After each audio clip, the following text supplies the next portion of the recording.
darling dolls of delight, and welcome to the premiere episode of Hey Qween Pride. Yeah! With me, your host, Mr. Jonny McGovern. Hey Qween Pride is a 6-week special Hey Qween event where we'll be celebrating Pride worldwide. Today's show is going to be rainbows and unicorns, my children. We have a doll with us who is blowing up. She's a Ru girl, an all-star winner, and I can't wait to get her on our brand new sparkly set. I'm talking about, of course, TRIXIE MATTEL. Yeah! But before she flutters on out here, there's another queen I need to tell you about. She's a real doll as well. You've heard of Barbie, Raggedy Ann, and Rainbow Bright? Well, let me introduce you to their mother. She puts the box in toy box and the thing in plaything. I'm talking about Miss Lady Red Couture.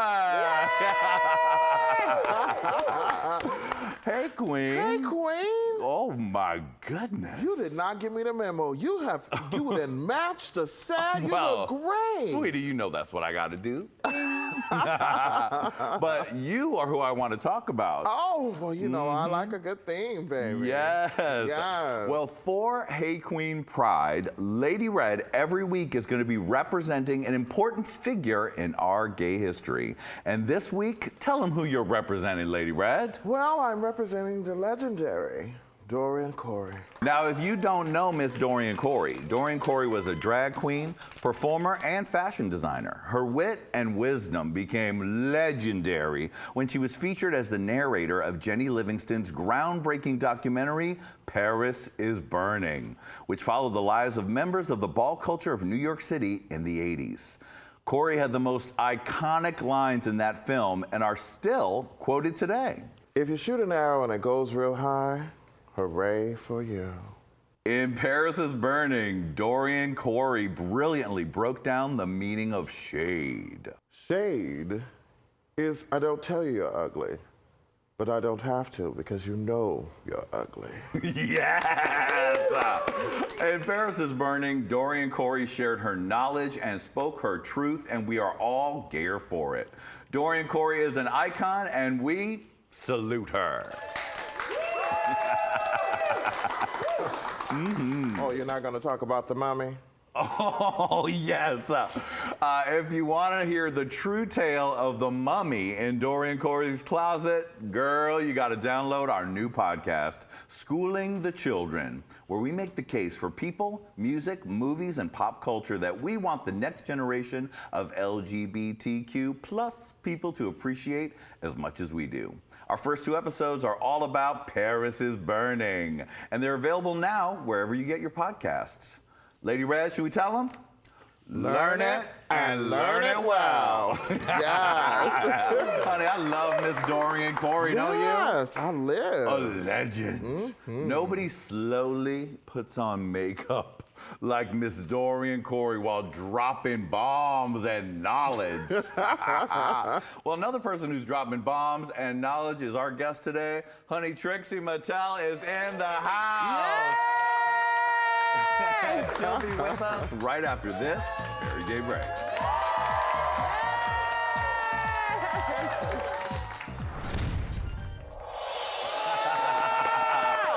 She is a superstar, a winner, and our friend who has been riding with us here at Hey Qween since the very beginning. Honey, it's the one and only TRIXIE MATTEL. Yeah.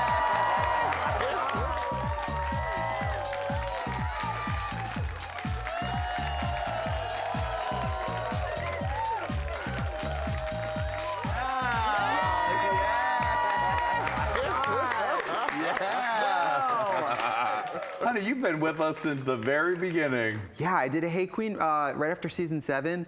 I did one with Katya, and I did a hot tea once. Yep. And I think I've been on like 4 Look at Hoes. Yeah, you have. Can't keep me out of here, man. I know, we got you, and we got you again, thank goodness. Lady Red, are you excited to see the original doll? I'm so excited. I'm excited to see her. I'm excited to have this chicken. I'm excited to just do Everything. Is that chicken? Of course, darling, yeah. Oh my God.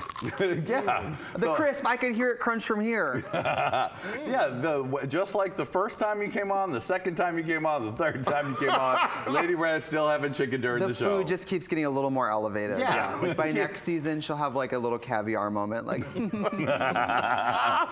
Well, sweetie, you look incredible. thank you. Listen, you know what the secret of this show is? You're gonna come sit on a couch and you're like, great, I'm gonna wear a pillowcase. But then you also know this is where the children will come and be like, I noticed one of your nails fell off. You're garbage. So like, you do have to sort of bring it. And then you bring us here and you put us on this low couch and our tight corsets. And we're like, anyway, my mom died 9 years ago.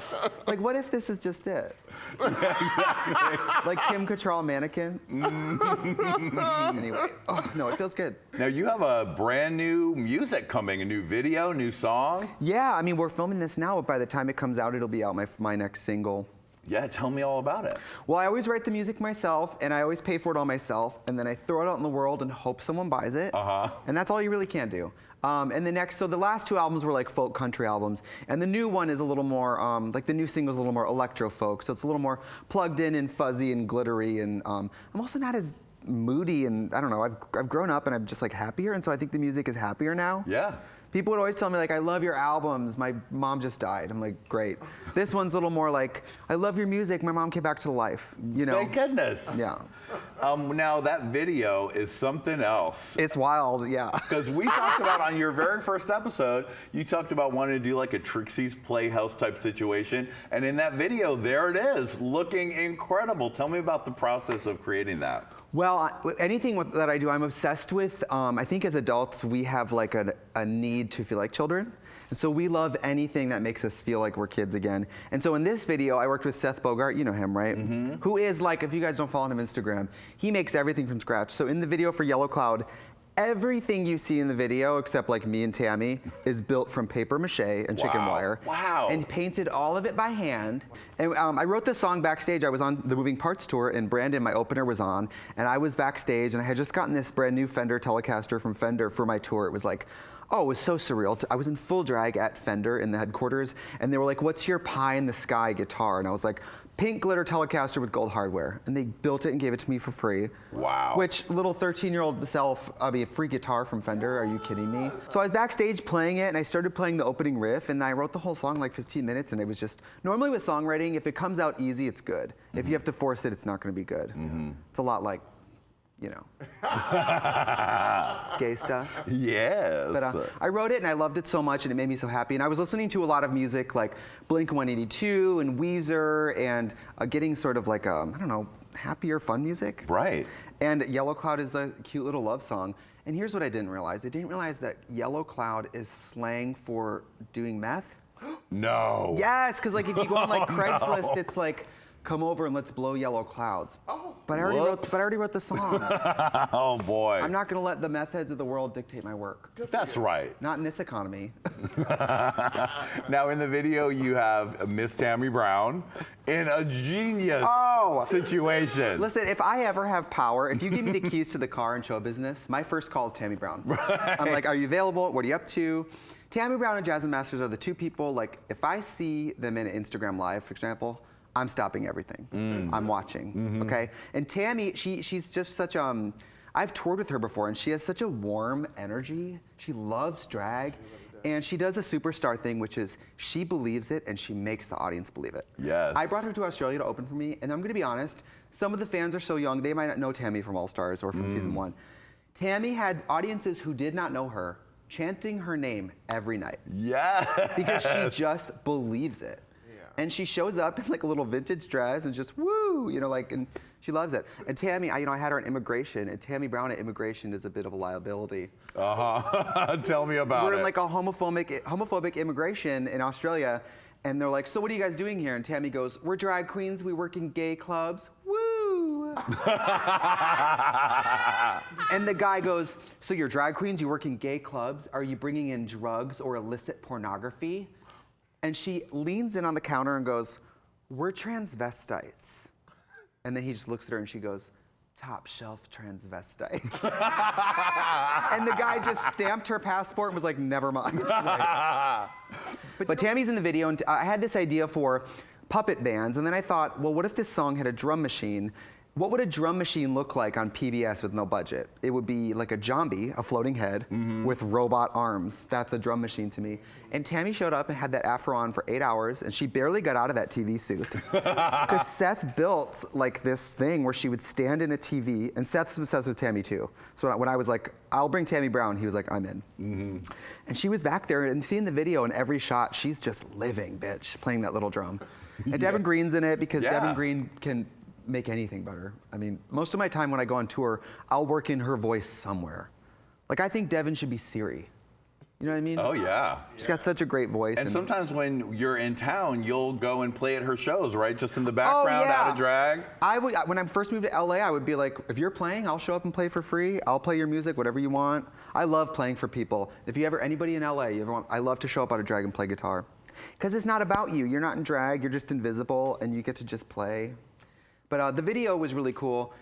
I mean, for Two Birds, Mama Didn't Put on the Dress Again, that video cost me $4,000, which in music video world is nothing. No. But it was my own music, so I was afraid, what if I put it out and no one buys it? I can't be that like in the hole. Yeah. So that whole record, including the album art and all the mastering, was like $20,000. And I paid for it out of pocket. Yeah. And me out of season 7, $20,000 was like, I mean, like, what is gonna happen if no one likes it? Because so many drag queens put out records and then no one buys it.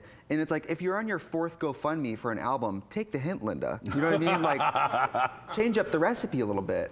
And so for this video, I was finally like, you know what? I'm gonna make like a fun pie in the sky. Like, I'm gonna spend a little more and be like, no, we're gonna make it perfect. And I'm obsessed with it. It's really great. Let's talk about Moving Parts. Premiered at the Tribeca Film Festival. Sure did. It's rolling out around the world. Oh yeah, there look, it is. there it is. It's a snapshot of the golden age of drag. Yeah, we got so much good press. Every single press junket that watched it and covered it gave it glowing reviews.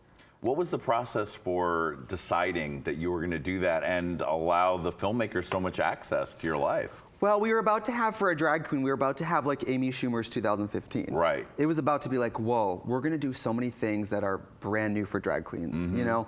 So let's film it. And at the time, my manager and my boyfriend and people were like, well, are you documenting this? And I was like, you know, I'm like, sure, let me just get my phone. And they're like, no, for real. And so then I teamed up with David Silver, who produced it, and then he knew a filmmaker from college, and he was like, I know this filmmaker who's like annoyingly talented, who can paint this picture so well for you.